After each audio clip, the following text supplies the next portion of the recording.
ছিল, সেই জন্য আমরা 22 টাকার পক্ষ থেকে এসেছিলাম যে আমরা যদি আমাদের দাবিটা মাননীয় মুখ্যমন্ত্রীর কাছে তুলে ধরতে পারি তাহলে সেদিকটা আমাদের পক্ষে ভালো এবং মঙ্গলজনক। তাই আমরা এসেছিলাম, কিন্তু এখানে যা পরিস্থিতি, পরিমাণে যে ভিড়, সেই ভিড়কে উপেক্ষা করে ভিতরে যাওয়াটা খুবই অসম্ভব। তবু আমরা আছি, অপেক্ষারত আছি। আমাদের সম্মানীয় মুখ্যমন্ত্রী যখন বের হবে সেই সময় যদি আমরা কিছু করতে পারি, আমাদের দাবিটা আমাদের ডেপুটেশন কপিটা যদি ওনার হাতে তুলে দেওয়া যায়, সে ব্যাপারে আমরা এখনো অপেক্ষা। ডেপুটেশন করে বের করো। আরও একজন আসার কথা ছিল, আরও আমাদের আছে, আর আরও এসছে, তারা এদিকে আছে। আমরা সব ছড়িয়ে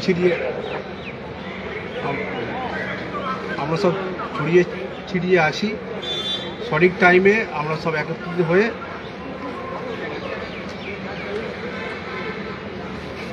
এটা কিন্তু 23 দীর্ঘ দূর থেকে দেখা আমরা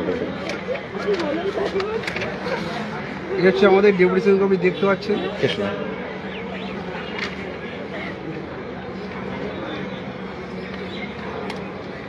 দেখুন, সবচেয়ে বড় কথা হচ্ছে চেষ্টাটা খুব দরকার। কতটা আমরা পৌঁছতে পারলাম, কতটা সফলতা পেলাম, সেটা কিন্তু প্রশ্ন নয়। সবচেয়ে বড় কথা আমাদের কাছে ওএমআর আছে, আমাদের ভয় কিসে?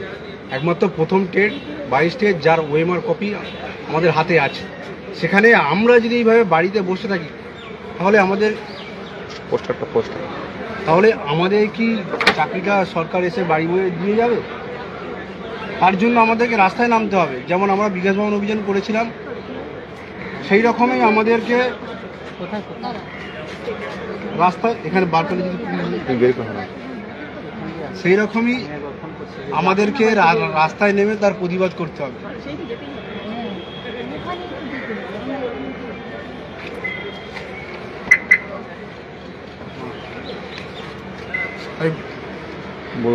বলবো এখনো দাঁত থাকতে দাঁতের মর্ম বুঝতে হবে। 32,000 বাতিল হলে কি সমস্যা দেখা দিতে পারে?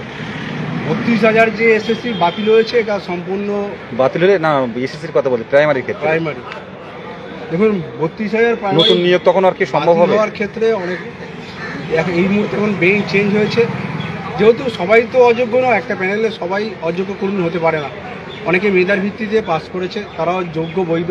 চাকরিটা চলে যাওয়া কারোরই মানে বাঞ্ছনীয় নয়। একটা চাকরি অনেক কষ্ট করে পাওয়া যায়, কিন্তু তার মধ্যে যারা অযোগ্য আছে সেগুলোকে বাদ দেওয়া অবশ্যই দরকার। এই 32,000 যদি প্রাথমিক থেকে বাদ যায় তাহলে কিন্তু আমাদের 22 স্টেটে আমরা হারিয়ে যাব পরিষ্কার। আমরা 22 স্টেটের কোনো অস্তিত্ব থাকবে না। আমাদের কাছে ওএমআর থাকা সত্ত্বেও বাড়িতে বসে টেট সার্টিফিকেট, ওএমআর সব কিছু নিয়ে ঘরে টাঙিয়ে রেখে আমরা পুজো করতে হবে, এছাড়া কোনো উপায় থাকবে না। তাই এই সুযোগ, সামনে বিধানসভা ভোট, যদি মনে করেন নিজেকে একজন সফল শিক্ষক হিসাবে দেখবেন, যদি মনে করেন নিজের পরিবারের স্বপ্ন পূরণ করবেন, যদি মনে করেন সমাজে প্রতিষ্ঠিত হবেন, এই যে জীবনের মূল্যবান দিনগুলো চলে যাচ্ছে এ আর কখনো ফিরে আসবে না। তাই আসুন সবাই মিলে আমাদের কাঁধ মিলিয়ে দ্বিধা দ্বন্দ্ব সব কিছু ভুলে আমরা একটাই দাবি, 50,000 ভ্যাকান্সি দিয়ে অবিলম্বে আমাদের 22 স্টেটদের ইন্টারভিউ নোটিফিকেশন প্রকাশ করতে হবে। এর জন্য লড়াই চলবে।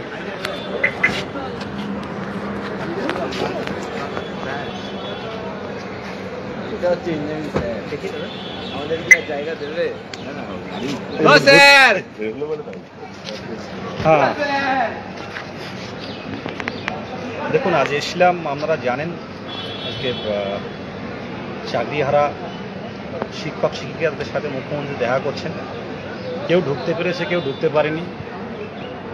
প্রচুর সংখ্যক চাকরিপ্রার্থী, এই চাকরিজীবীরা ঢুকতে পারেনি, চাকরিহারারা ঢুকতে পারেনি। তো আমরা হাইকোর্টে এসেছিলাম। তো পাশাপাশি আমরা চাইছি যে 2022-এর প্রাথমিক স্টেটের বিষয়টা তুলে ধরার জন্য, জানি না কতটা পারবো। অনেক প্রতিবন্ধী আমাদের 22 স্টেট থেকে আসার কথা ছিল, কিন্তু আজকে এই ভিড়, এই বিশৃঙ্খল পরিস্থিতি থেকে অনেকে বাড়ি চলে গেছে। শাহজাহানদের কথা বল, শহরজানি ছিল ক্যানিং থেকে, অর্ধেক রাস্তাতে বাড়ি চলে গেছে। তো তার এই বিশৃঙ্খল পরিস্থিতি থেকে তার ঘটপুকুর থেকে বাড়ি পাঠিয়ে দিলাম। কোনো একটা সমস্যা ঘটে গেলে তখন আরেক সমস্যা তৈরি হবে। তো আমরা সুভাষ এসে আসলো এবং ওখানে অনেকে আছে। যদি কোনো সুযোগ পাই অন্তত আমাদের ডেপুটেশনটা মুখ্যমন্ত্রীর হাতে তুলে দেওয়ার জন্য, দেখুন হয়তো পারবো কিনা জানি না, চেষ্টা করবো, কিন্তু বাড়িতে বসে থাকলে শুধু দেখে যেতে হবে। সেটাই। কিন্তু পথে নেমে এই লোকাল ট্রেনের ভিড়, ট্রেন ফেলে এই local 1.5 ঘন্টা বাসে দাঁড়িয়ে, আমার কথা বলো, 1.5 ঘন্টা বাসে দাঁড়িয়ে দাঁড়িয়ে আছে, ও সেই কৈলান থেকে এসছে, আজ রাস্তা পুরো বন্ধ, জ্যাম। চাকরি পাবে। আর আমরা অভিযানের কথা বলি, আপনারা পথে নামেন না। দেখুন না প্রাইমারির কেসগুলো কি হবে, এবার দেখুন, লক্ষ্য রাখুন, নতুন নিয়োগের আশা করতে গেলে হবে না, যদি না প্রতিরোধে না নামতে পারি। বিশেষ কিছু বলার নেই, একই কথা বলতে পারছি না। আমরা এই যে রাজপথে আসি, দেখুন বিভিন্ন পথে আমরা বাড়ির থেকে বেরোচ্ছি, আজকে কিছুই খেয়ে বেরোয়নি, সত্যি কথা বলতে কিছুই খেয়ে বের হয়নি। সকালে রান্না বান্না করে সকালে পড়িয়ে এক ব্যাস পড়িয়ে সেই সাথে সাথে পড়াতে স্নান করলাম, পড়াতে স্নান করে তাড়াহুড়ো করে তো বেরিয়ে আসলাম। পড়াতেই সব কিছু করে ডাইরেক্ট ট্রেন ধরলাম। মানে হাবড়া থেকে একজন আসলো, মিজানুর ভাইকে বললাম টিকিটটা কাটতে, মিজানুর ভাই টিকিটটা কেটে নিল, গাড়িতে উঠে গেলাম, ট্রেনে উঠে বাড়ি চলে এলাম, এখানে চলে এলাম। সুভাষ আসলো কৈলান থেকে, ক্যানিং থেকে, শুধু সুন্দরবন থেকে শহরজান লস্কর প্রতিবন্ধী হুইল চেয়ার নিয়ে আসার কথা ছিল, কিন্তু বিশৃঙ্খল পরিস্থিতি দেখে আমরা মোটামুটি তাদেরকে বলেছি যে আপাতত আজকে থাক, কারণ দেখুন আমাদের জীবনটা আগে। সে তো বেরিয়ে গিয়েছিল ঘটে। যাই হোক, প্রত্যেকে দেখুন, লক্ষ্য রাখুন, আর শুধু দেখবেন না, রাজপথে আসার চেষ্টা করুন, এটুকু বলবো।